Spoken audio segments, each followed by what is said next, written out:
ನಮಸ್ಕಾರ.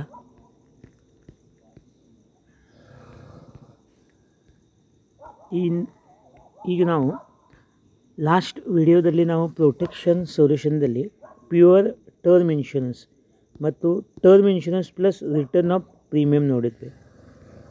ಇಂದು insurance plus investment ಇದು ನೋಡೋಣ. ನೋಡಿ, ಲಾಸ್ಟ್ ಟೈಮ್ ನಾವು ಸಂಪೂರ್ಣ ರಕ್ಷಾ ಪ್ರಾಮಿಸ್ ನೋಡಿದ್ವಿ.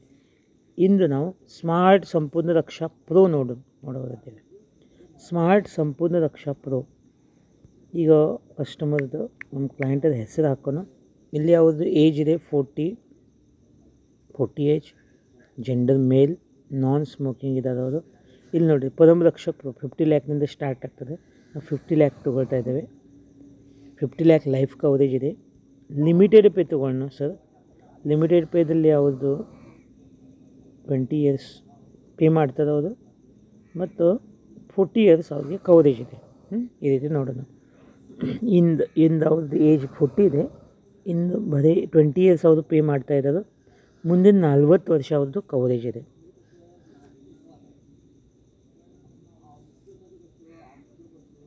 ಇದರಲ್ಲಿ ಅವರಿಗೆ 3 ಪ್ರಕಾರದ ಬೆನಿಫಿಟ್ ಇದೆ.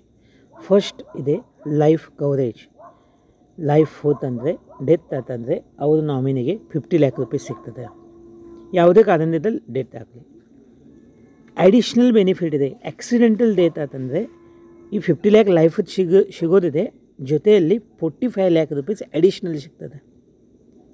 ಮತ್ತು ATPD, accidental total permanent disability. ಇಲ್ಲಿಗೆ ಆಕ್ಸಿಡೆಂಟಲ್ ಡಿಸೇಬಿಲಿಟಿ ಬಂದರೆ ಅವರಿಗೆ 45 ಲ್ಯಾಕ್ ರುಪೀಸ್ ಅವ್ರಿಗೆ ಸ್ವಂತಕ್ಕೆ ಸಿಗ್ತದೆ. ಈಗ ಇದರಲ್ಲಿ ಆಕ್ಸಿಡೆಂಟಲ್ ಡೆತ್ ಮತ್ತು ATPD ಒಳಗೆ ಇನ್ನೂ ಅಡಿಷ್ನಲ್ ಇನ್ಕಮ್ ಇದೆ. ಅಂದರೆ ಪಬ್ಲಿಕ್ ಪ್ಲೇಸ್ದಲ್ಲಿ ಅಥವಾ ಗೌರ್ಮೆಂಟ್ ಬಸ್ದಲ್ಲಿ ಅಥವಾ ರೈಲ್ವೇದಲ್ಲಿ ಅವ್ರದ್ದು ಡೆತ್ ಆತಂದರೆ, ಆಕ್ಸಿಡೆಂಟಲ್ ಡೆತ್ ಆತಂದರೆ ಅವ್ರಿಗೆ 45 × 2 90 ಲ್ಯಾಕ್ ರುಪೀಸ್ ಅಡಿಷ್ನಲ್ ಸಿಗ್ತದೆ. ಅಂದರೆ death benefit 50 lakh rupees plus public place ಅಥವಾ ಗೌರ್ಮೆಂಟ್ ಬಸ್, ರೈಲ್ವೆ, ಟ್ರೈನ್ದಲ್ಲಿ ಆಕ್ಸಿಡೆಂಟ್ ಆತಂದರೆ 90 ಲ್ಯಾಕ್, 90 + 50 1 crore 40 ಲ್ಯಾಕ್ ರುಪೀಸ್ ಅವ್ರಿಗೆ ನಾಮಿನಿಗೆ ಸಿಗ್ತದೆ. ಮತ್ತು ಇಂಥ ಪಬ್ಲಿಕ್ ಪ್ಲೇಸ್ದಲ್ಲಿ ಆಕ್ಸಿಡೆಂಟ್ ಆತಂದರೆ ಆ ಸಂದರ್ಭದಲ್ಲಿ ATPD ಬತ್ತಂದರೆ, ಅವ್ರಿಗೆ ಪರ್ಮನೆಂಟ್ ಡಿಸೇಬಿಲಿಟಿ ಬತ್ತಂದರೆ ಅವ್ರಿಗೆ 90 ಲ್ಯಾಕ್ ರುಪೀಸ್ ಸ್ವಂತಕ್ಕೆ ಸಿಗ್ತದೆ. ಇದು ಬೆನಿಫಿಟ್ ಇದೆ. ಈಗ ನಾವು ನೋಡೋಣ ಪ್ರೀಮಿಯಮ್ ಎಷ್ಟು ಬರ್ತದೆ. ಏನು ಪ್ರೀಮಿಯಮ್ ಬರ್ತದೆ ಆ ಪೂರ್ತಿ ಪ್ರೀಮಿಯಮ್ ಟಾಟಾ ಫಂಡ್ ಒಳಗೆ ಇನ್ವೆಸ್ಟ್ ಆಗ್ತದೆ. ಈ ಟಾಟಾದು ಬೇರೆ ಬೇರೆ ಫಂಡ್ಗಳು ಇದ್ದಾವೆ. ಈ fund expert fund managers manage ಮಾಡ್ತಾರೆ. ನಾವು ಹೊರಗಡೆ ಶೇರ್ಸ್ದಲ್ಲಿ ಇನ್ವೆಸ್ಟ್ ಮಾಡ್ತೇವೆ, ಇಕ್ವಿಟಿದಲ್ಲಿ ಇನ್ವೆಸ್ಟ್ ಮಾಡ್ತೇವೆ. ಈಗ ಸದ್ಯ ಅದರಲ್ಲಿ ಎಲ್ಲರಿಗೂ ಅಡ್ವಾಂಟೇಜಸ್ ಇರುವಂಥ ಮ್ಯೂಚುವಲ್ ಫಂಡ್ ಬಂದದ. ಮ್ಯೂಚುವಲ್ ಫಂಡ್ ಒಳಗೆ ನಾವು ಇದು ಮಾಡ್ತೇವೆ. ಇಲ್ಲಿ ಈ ಮ್ಯೂಚುವಲ್ ಫಂಡ್ ಒಳಗೆ ಈ ಬೇರೆ ಫಂಡ್ಗಳಲ್ಲಿ ನಮ್ಮ ಅಮೌಂಟ್ ಇನ್ವೆಸ್ಟ್ ಆಗುತ್ತದೆ. ಇದರಲ್ಲಿ ನಿಮ್ಗೆ ಬೇಕಾಗಿದ್ದರೆ ನೀವೇ ಸ್ವತಃ ಯಾವುದೋ ಒಂದು ಫಂಡ್ ಚೂಸ್ ಮಾಡ್ಬೋದು. ನಿಮಗೆ ಗೊತ್ತಾಗಲಿಲ್ಲ ಅಂದರೆ ನೀವು ಟಾಟಾ ಮ್ಯಾನೇಜರ್ ಮೇಲೆ ಬಿಡ್ಬೋದು. ಅವರು ತಕ್ಕಂತೆ ಯೋಗ್ಯ ಫಂಡ್ ಚೂಸ್ ಮಾಡಿ ನಿಮ್ಮ ಅಮೌಂಟ್ ಹೆಚ್ಚಾಗೋ ಹಾಗೆ ಅವರು ಪ್ರಯತ್ನ ಮಾಡ್ತಾರೆ. ಯಾರು ಸ್ವತಃ ಕಂಟ್ರೋಲ್ ಮಾಡ್ಬೋದು. ಮತ್ತು ನೀವು ಅದು ಪಿರಿಯೋಡಿಕಲಿ ಚೆಕ್ ಮಾಡ್ಬೋದು, ನಮ್ಮ ಫಂಡ್ ಎಷ್ಟು ರೈಸ್ ಆಗಿದೆ. ಡೈಲಿ ಮಂತ್ಲಿ ಮಾಡೋದಿಲ್ಲ, 6 ತಿಂಗಳು ಅಥವಾ 1 ವರ್ಷಕ್ಕೆ ನಾವು ಫಂಡ್ ಚೆಕ್ ಮಾಡ್ಬೋದು.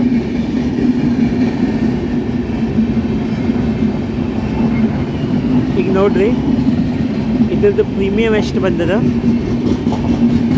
ಈಗ ನಮ್ಮ ಕ್ಲೈಂಟ್ ಇದ್ದದು, ಒಂದೇ ಮಿನಿಟ್.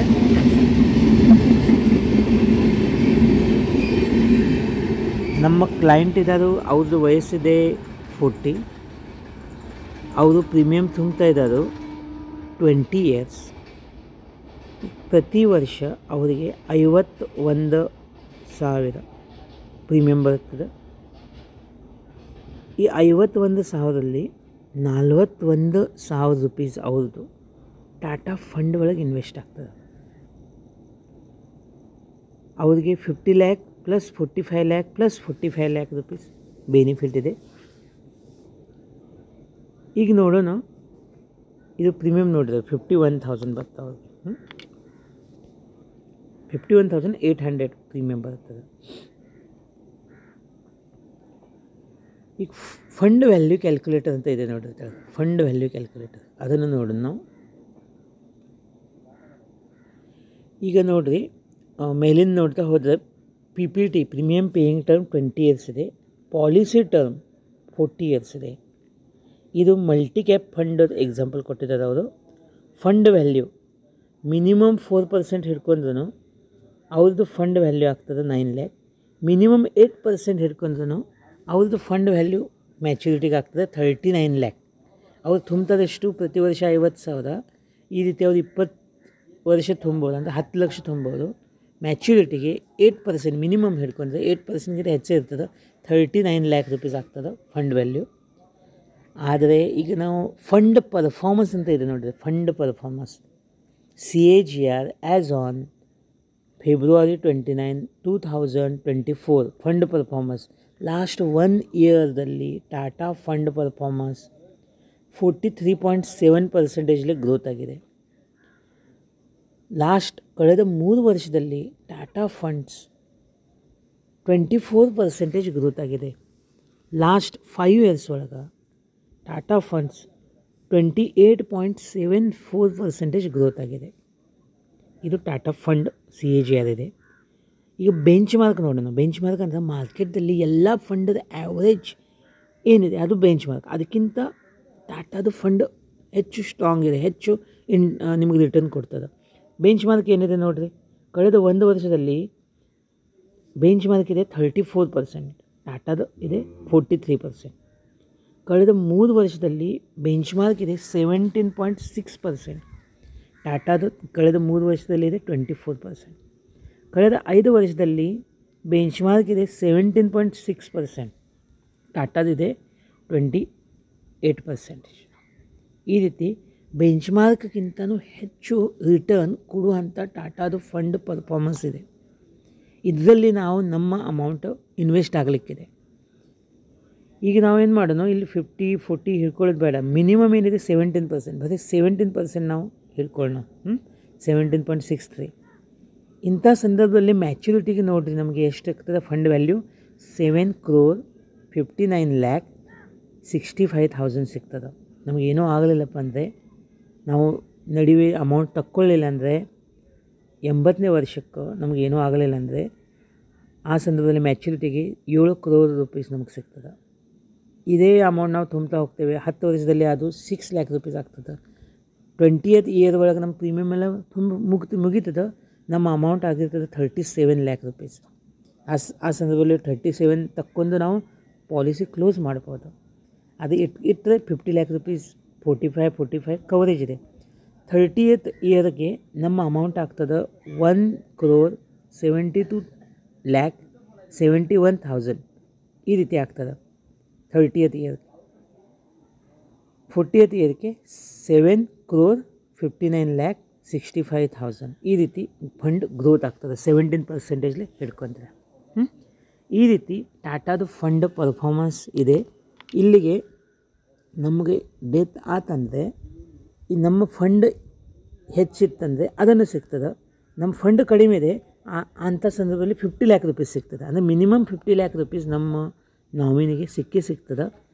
ಮತ್ತು ನಮ್ಮ ಫಂಡ್ ಹೆಚ್ಚಾಗಿದ್ದರೆ ಅದನ್ನು ಸಿಗ್ತದೆ. ಮತ್ತು ನಮ್ಮ ಫಂಡ್ ಹೆಚ್ಚಾತಂದರೆ ನಾವೇ ಅದನ್ನು ತಕ್ಕೋಬಹುದು. ನಾವು ಏನೂ ಹೆಚ್ಚಾಗಿದೆಯಲ್ಲ, ಬಡ್ಡಿಯಿಂದ ಏನು ಮೇಲಿಂದ ಏನು ಇಂಟ್ರೆಸ್ಟ್ ಬಂದದೋ ಅದನ್ನು ನಾವು ನಮ್ಮ ಕೆಲಸದ ಸಲುವಾಗಿ, ಮದುವೆ, ಮಗನ ಮದುವೆ, ಮನೆ ಕಟ್ಟೋದಾಗಲಿ, ಇಂಥ ಕೆಲಸದ ಸಲುವಾಗಿ 10 ವರ್ಷದಲ್ಲಿ ನಾವು ಅಮೌಂಟ್ ತಕ್ಕೋಬೋದು. ಈಗ 20 ವರ್ಷ ನಾವು ತುಂಬಬೇಕಲ್ರಿ, 50,000 ಏನು ಮಾಡೋದ್ರಿ, ಬರೀ 10 ವರ್ಷ ತುಂಬೋದು. 10 ವರ್ಷ ನಂತರ ಏನಾಗ್ತದಂದರೆ ನಮ್ಮ ಫಂಡ್ ಆಗ್ತದೆ, ಎಷ್ಟಾಗ್ತದೆ 6,64,000. ಇದು ಮಿನಿಮಮ್ ಹಿಡಿತದೆ, ಇಷ್ಟ ಆಗ್ತದೆ ಅಂತ ಹೇಳ್ಕೊಳ್ರಿ. ಆ ಸಂದರ್ಭದಲ್ಲಿ ಅದರೊಳಗಿಂದನೇ ನಾವು 51,000 ಪ್ರತಿ 1 ವರ್ಷ ತಕ್ಕೊಳ್ಳೋದು ಹೋಗೋದು ಮುಂದಿನ 10 ವರ್ಷ. ಅಷ್ಟು ಮಾಡಿದರೂ ಕೂಡ ನಮ್ಮದು ಪಾಲಿಸಿ ಚಾಲೂ ಇರ್ತದೆ, ಶುರು ಇರ್ತದೆ, ಮತ್ತು ಇದ್ದಿದ್ದು ಫಂಡ್ ಗ್ರೋತ್ ಆಗ್ತಾ ಹೋಗ್ತದೆ. ಈ ರೀತಿ ಇದೆ. ಈ ರೀತಿಯಲ್ಲಿ ನೀವು 5ನೇ ವರ್ಷ ನಂತರ ನೀವು 5ನೇ ವರ್ಷ ನಂತರ ನಿಮ್ಮ ಫಂಡ್ ತಕ್ಕೊಳ್ಬೋದು. ಲಾಕಿಂಗ್ ಪೀರಿಯಡ್ ಇದಕ್ಕೆ 5 ಇಯರ್ಸ್. ಕೆಲವೊಬ್ರು ಹಂಗೆ ಮಾಡ್ತಿದ್ರು, 6 ವರ್ಷ ಅಮೌಂಟ್ ತುಂಬ್ತಾರೆ, 7ನೇ ವರ್ಷದಿಂದ ಅವ್ರದ್ದು ಪ್ರೀಮಿಯಮ್ ಇದೆ ಅದು ಹತ್ರದಿಂದ ತಕ್ಕೊಳ್ತಾರೆ ಮತ್ತು ಅಲ್ಲೇ ತುಂಬ್ತಾರೆ. ಈ ರೀತಿ ಇರ್ತದೆ. ಮತ್ತು ಈ ರೀತಿ ಇದು ಪ್ರೊಟೆಕ್ಷನ್ ಪ್ಲಸ್ ವೆಲ್ತ್ ಪ್ಲ್ಯಾನ್ ಇದೆ. ಇಲ್ಲಿ ವೆಲ್ತ್ ಅಂದರೆ ಇಲ್ಲಿ ಇನ್ವೆಸ್ಟ್ಮೆಂಟ್ ಇದೆ, ಟಾಟಾ ಫಂಡ್ಸ್ ಒಳಗೆ ಇನ್ವೆಸ್ಟ್ಮೆಂಟ್ ಆಗ್ತದೆ. ಇಲ್ಲಿಗೆ ಬರೀ ಸೇವಿಂಗ್ ಅಲ್ಲ, ಬ್ಯಾಂಕ್ನಲ್ಲಿ ಸೇವಿಂಗ್ 5%, 6%, 7% ಮ್ಯಾಕ್ಸಿಮಮ್ ಸಿಗ್ತದೆ. ಇಲ್ಲಿಗೆ ಮಿನಿಮಮ್ 8%ನಿಂದ ಹಿಡ್ಕೊಂಡು ಈಗ ನಾವು ನೋಡಿದ್ವಿ 17%, 24%, 23%, 28%ಲೇ ಗ್ರೋತ್ ಇದೆ. ಮತ್ತು ಇದು ಕಂಪೌಂಡ್ ಇಂಟ್ರೆಸ್ಟ್ಲೇ ಹೆಚ್ಚಾಗ್ತಾ ಹೋಗ್ತಾ ಇದೆ. ಇದನ್ನು ಇಲ್ಲಿ ಅಡ್ವಾಂಟೇಜ್ ಇದೆ.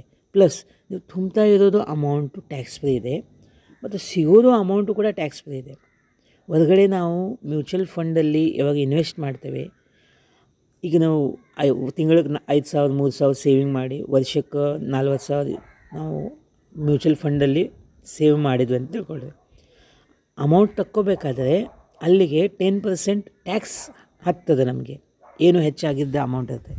ಆದರೆ ಇಲ್ಲಿ ಇದು ಇನ್ಶೂರೆನ್ಸ್ ಇರೋದ್ರಿಂದ ಇಲ್ಲಿ ನಾವು 5 ಇಯರ್ಸ್ ಲಾಕಿಂಗ್ ಮಾಡಿರೋದ್ರಿಂದ ನಾವು ತುಂಬ್ತಾ ಇರೋದು ಅಮೌಂಟು ಕೂಡ ಟ್ಯಾಕ್ಸ್ ಫ್ರೀ ಇದೆ ಮತ್ತು ನಾವು ತೆಗಿಬೇಕಾದರೆ ಅದನ್ನು ಕೂಡ ಟ್ಯಾಕ್ಸ್ ಫ್ರೀ ಅಮೌಂಟ್ ಇದೆ. ಇದು ಇಲ್ಲಿ ಅಡ್ವಾಂಟೇಜ್ ಇದೆ. ನಮಸ್ಕಾರ. ಇದರಲ್ಲಿ ಏನೇ ಡೌಟ್ಸ್ ಇದ್ದರೆ ನೀವು ಕೇಳ್ಬೋದು. ನಮಸ್ಕಾರ.